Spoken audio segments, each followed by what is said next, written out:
Dalam hidup yang mustahil kita temukan adalah kesempurnaan, karena kita akan merasa sempurna jika kita selalu ikhlas menerima. Assalamualaikum warahmatullahi wabarakatuh. Ahlan wa sahlan di channel Keluarga Bun Ai, keluarga yang bercita-cita selalu bersama sampai surga. Amin amin ya robbal alamin. Gak terasa udah hari Jumat lagi ya, udah masuk ke tanggal 19 Agustus 2022. Teman-teman masih ada lomba nggak nih? Kalau di komplek perumahan Bun Ai itu masih ada lomba untuk esok hari, khusus bapak-bapak deh kayaknya. Mudah-mudahan suami Bun Ai keluar jadi pemenang ya, soalnya ini panjat pinang, hadiahnya lumayan juga. Kalau teman-teman hadiah yang paling lumayan, kira-kira lomba apa nih? Boleh ya sharing-sharing di kolom komentar. Oke, untuk vlog hari ini Bunda mau ngebahas pertanyaan yang sering banget ditanyain di DM Instagram, di WhatsApp, di kelas Smart Mom Class.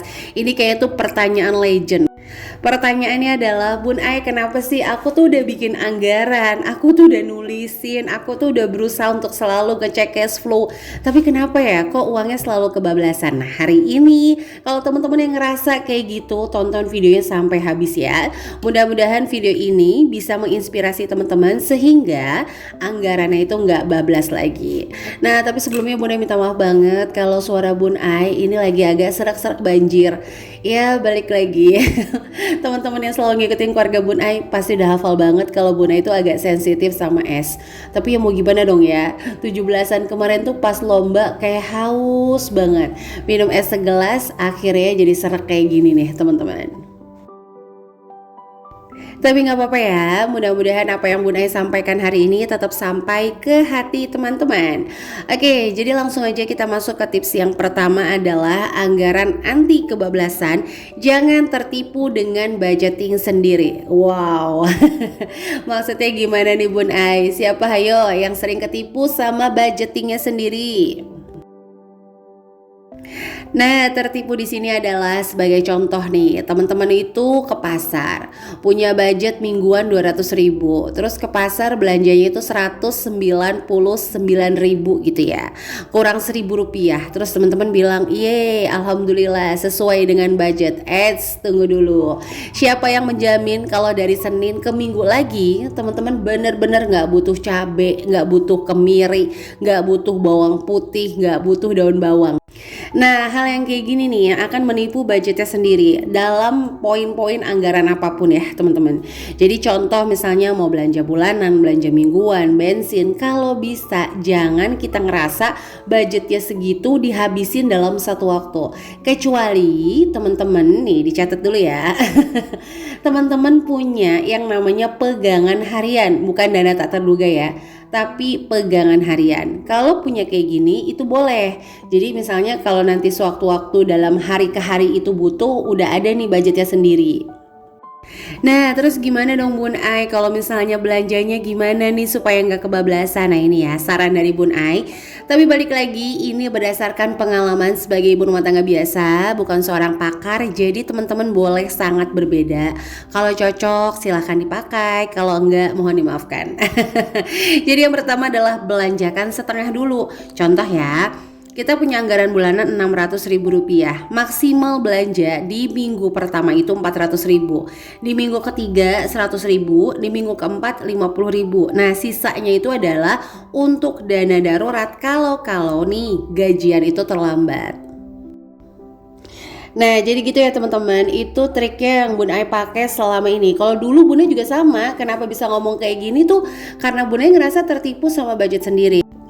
Akhirnya Bunda menemukan formula, kenapa sih kok udah nulis budget terus ngerasanya ke pas belanja bulanan itu ngepas-ngepas aja, baik-baik aja, kok masih kebablasan ya. Nah, salah satunya adalah membelanjakan sesuai dengan yang dianggarkan. Padahal seriusan deh, kita itu nggak pernah tahu loh apakah yang kita catet nih bener-bener gitu udah nggak bakal dibutuhin lagi selama 1 bulan.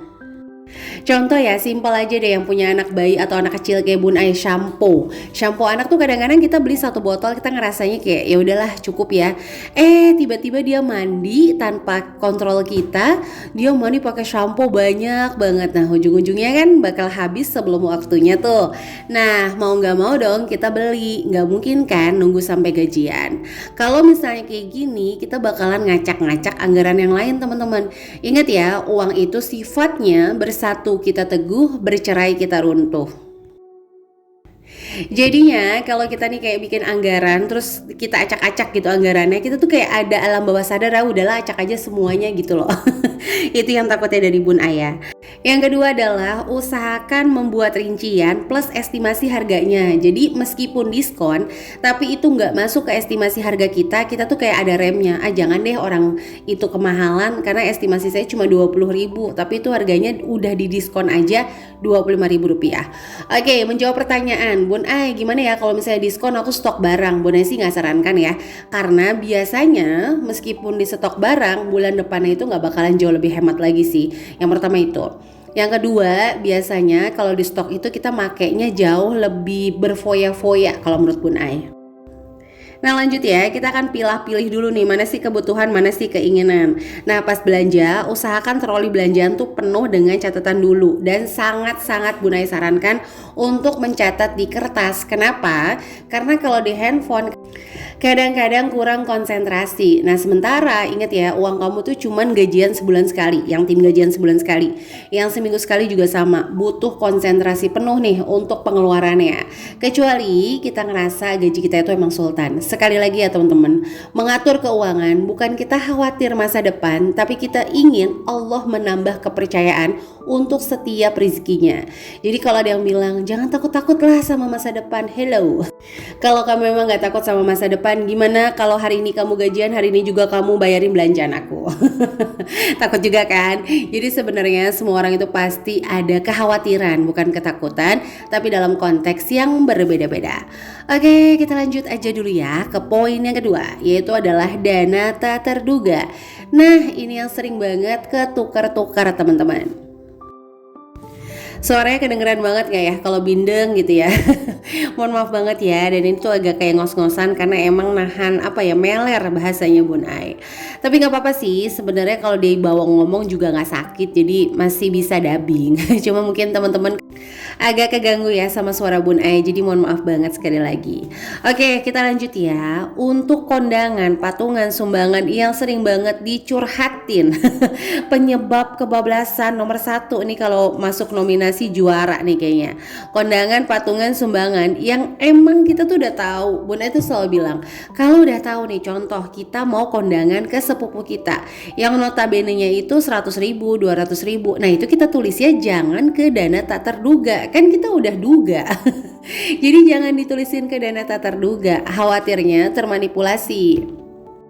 Teman-teman ngerasa kok dana tak terduga aku nyiapin 800.000 habis-habis aja ya, padahal kondangannya aja udah 500.000. Nah kalau saran dari Bun Ai, di bulan tersebut prediksikan berapa sih kali kondangan, berapa sih kali sumbangan, berapa kali sih patungan. Kalau udah diprediksi itu masuknya ke kewajiban.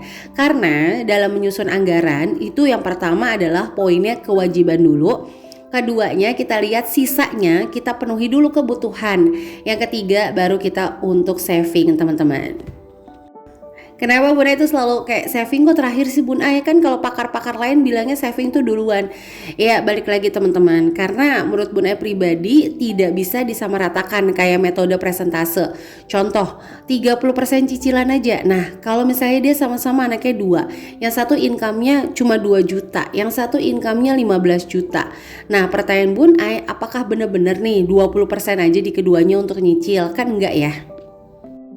Makanya Bunda tuh selalu bilang bahwa kebutuhan dulu aja, baru nanti kalau emang nih kebutuhannya udah beres, kita baru berpikir untuk nabung. Sehingga benar-benar kita itu nabung bukan karena kekhawatiran kita terhadap rezekinya Allah, tapi karena emang kita gak mau mubazir apalagi berlebihan. Nah, jadi itu dulu ya. Yang pertama itu menabung emang penting, tapi ingat hutang jauh lebih penting. Teman-teman yang punya hutang jangka pendek, please banget lunasin dulu aja deh, baru mikirin nabung. Yang kedua adalah kebutuhan yang mendesak juga wajib dipenuhi, karena itu kan rezekinya Allah untuk hari ini, untuk masa kini ya teman-teman. Nah, jangan sampai gara-gara kita nggak sabar nabung, tapi kita nggak prioritasin hutang, nggak prioritasin kebutuhan. Contoh misalnya nih yang lagi sakit, nanti aja deh soalnya kalau misalnya aku berobat harus ngambil tabungan. Nah, sementara sakit itu kan harus diobatin ya teman-teman. Bun Ai nggak bilang harus ke dokter gitu, tapi minimal kita udah tau lah apa sih obat yang bisa bikin kita sehat. Entah mungkin tolak angin, entah mungkin teman-teman bikin kopi herbal. Kayak Bun Ai pribadi ya senang banget sama kopi herbal. Nah, jadi silahkan disesuaikan aja. Dan yang terakhir adalah merombak anggaran. Teman-teman yang selalu ngerasa kebablasan pakai anggaran bulanan, mendingan diganti ke mingguan. Kalau mingguan juga masih kebablasan, coba ke harian. Jadi kita senantiasa itu mengevaluasi, bukan hanya di catatan, tapi kita baca. Kita benar-benar baca nih budgeting kita. Oh ini boros, oh ini kurang. Jadi kita tuh tahu borosnya di mana. Hal ini tuh berfungsi banget buat kita menghitung si dana darurat untuk yang ada di rekening. Sehingga kita tuh nggak cuman kayak nulis yang penting ada sisa, kita nulis yang penting nggak kebablasan, tapi kita ditanya borosnya di mana? Kalau kebutuhan rumah minimal berapa sebulan? Kita tuh kayak nebak-nebak doang. Jangan ya teman-teman. Jadi anggaran tuh jangan cuma dicatat, tapi dievaluasi terus, dipelajari. Kalau emang ngerasa udah kebablasan di tengah bulan, rombak di hari itu juga. Kita tinggal bikin anggaran ulang dengan sisa uang yang ada. Jadi jangan nunggu sampai gajian tiba dengan yang ada malah ngacak-ngacak anggaran lain atau bahkan tabungan. Wow, nggak berasa ya, speednya kayak cepet banget ya dubbingnya Bun Ai, mohon maaf banget karena emang ini nahan bindeng ya teman-teman. Oke, untuk hari ini Bun Ai mau sapa-sapa dulu ya. Oke, hari ini kita sapa, ada Bibi pergi ke kebun, halo Jambi dan juga Cilegon. Koeter bikin sendiri, halo Blitar dan juga Kediri. Dan yang terakhir ada Panda membawa anak, kalau Samarinda dan Pontianak. Dan seluruh teman-teman yang senantiasa mendukung channel sederhana ini, like, komen positif, subscribe, terima kasih ya. Yang baru bergabung jangan lupa untuk tekan tombol subscribe dan menyalakan lonceng notifikasi sehingga gak ketinggalan kalau Bun Ai upload video terbaru. Oke, jadi itu aja untuk hari ini yang bisa Bun Ai sharing. Mudah-mudahan ada inspirasi yang bisa diambil. Wassalamualaikum warahmatullahi wabarakatuh.